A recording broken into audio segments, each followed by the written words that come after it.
जब भी Indian cinema की बात होती है, एक नाम है जो शायद सबसे पहले जहन में आता है, अमिताभ बच्चन।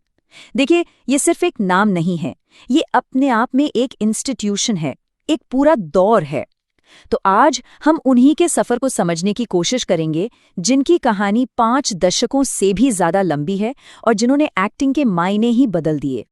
50 साल से भी ज्यादा का समय, जरा सोचिए, आधी सदी से भी ज्यादा किसी एक कलाकार का टॉप पर बने रहना कितना एक्स्ट्रॉर्डिनरी है। ये उनके जबरदस्त डेडिकेशन की कहानी का बस पहला पन्ना है।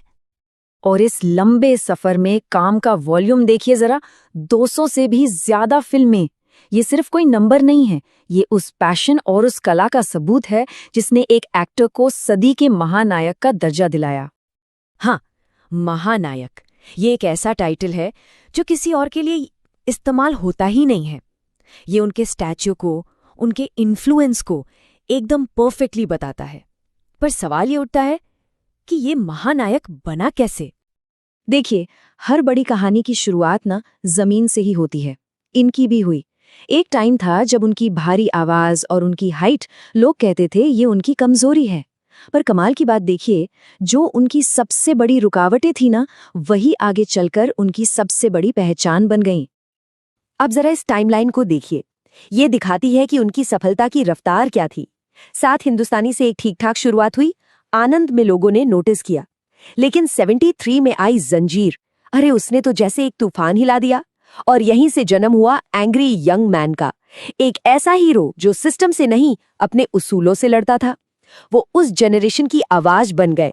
और फिर तो दीवार, शोले, डॉन, एक के बाद एक फिल्मों ने उन्हें सुपरस्टारडम के सिंहासन पर बिठा दिया।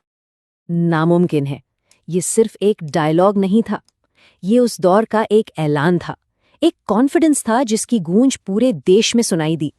और सच कहूं तो उनकी आवाज का वो जादू आज भी वैसा का वैसा ही है। लेकिन कहानी में ट्विस्ट तो आता ही है। कामयाबी के टॉप पर जिंदगी अक्सर सबसे मुश्किल इम्तिहान लेती है। पर्दे पर जो हीरो इनविंसिबल था, अजय था, उसकी असल जिंदगी में एक ऐसा दौर आया जब सब कुछ दांव पर लग गया। साल था 1982।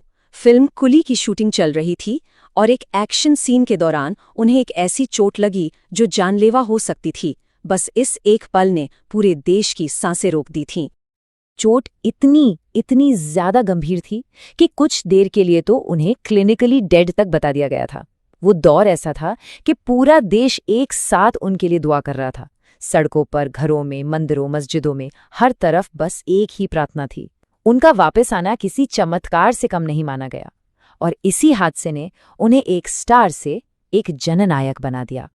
जिंदगी का एक तूफान तो थम गया, पर करियर का संकट दरवाजे पर खड़ा था। 90s का जो दशक था ना, वो उनके लिए बहुत मुश्किल था। सोचिए, 70s और 80s का बेताज बादशाह अब बॉक्स ऑफिस पर स्ट्रगल कर रहा था।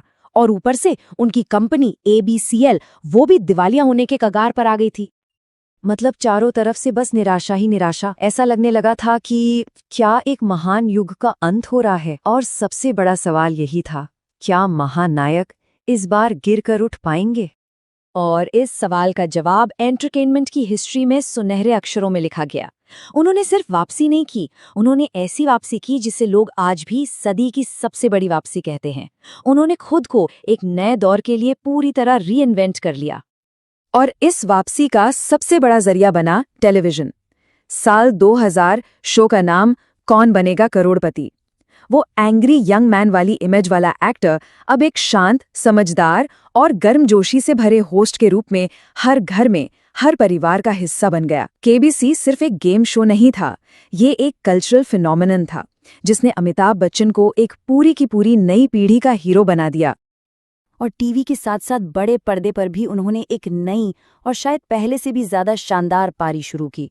उन्होंने वो यंग हीरो वाली इमेज को पीछे छोड़ा और मैच्योर, कैरेक्टर ड्रिवन रोल्स को अपनाया। ब्लैक, पीकू जैसी फिल्मों ने ये साबित कर दिया कि एक सच्चा कलाकार उम्र के साथ बंधता नहीं, बल्कि और ज्यादा निखरता है। लेकिन अमिताभ बच्चन की कहानी सिर्फ फिल्मों तक सिमटी हुई नहीं है। उनकी विरासत, उनका इन्फ्लुएंस सिनेमा के पर्दे से कहीं ज्यादा बड़ा है, कहीं ज्यादा गहरा है। ये स्लाइड देखिए, ये उनके कद की गवाही देती है। पद्मश्री, पद्म भूषण, पद्म विभूषण देश के सबसे बड़े नागरिक सम्मान और फिर भारतीय सिनेमा का सबसे बड़ा सम्मान, दादा साहब फाल्के पुरस्कार। ये अवार्ड्स दिखाते हैं कि देश उनकी कला को कितनी इज्जत देता है।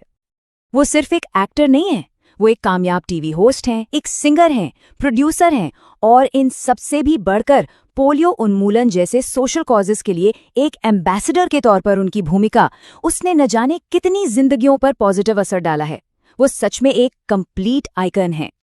तो ये पूरी कहानी हमें एक बहुत अहम सवाल पर लाकर खड़ा करती है। किसी कलाकार की असली विरासत क्या होती है? क्या वो बस हिट फिल्में हैं या अवार्ड्स, या फिर हर मुश्किल से लड़कर हर बार गिरकर उठ खड़े होने की वो जिद जो पीढ़ियों को इंस्पायर करती है? शायद यही वो चीज है जो अमिताभ बच्चन को सिर्फ एक महानायक नहीं बल्कि एक इटर्नल आइकॉन बनाती है।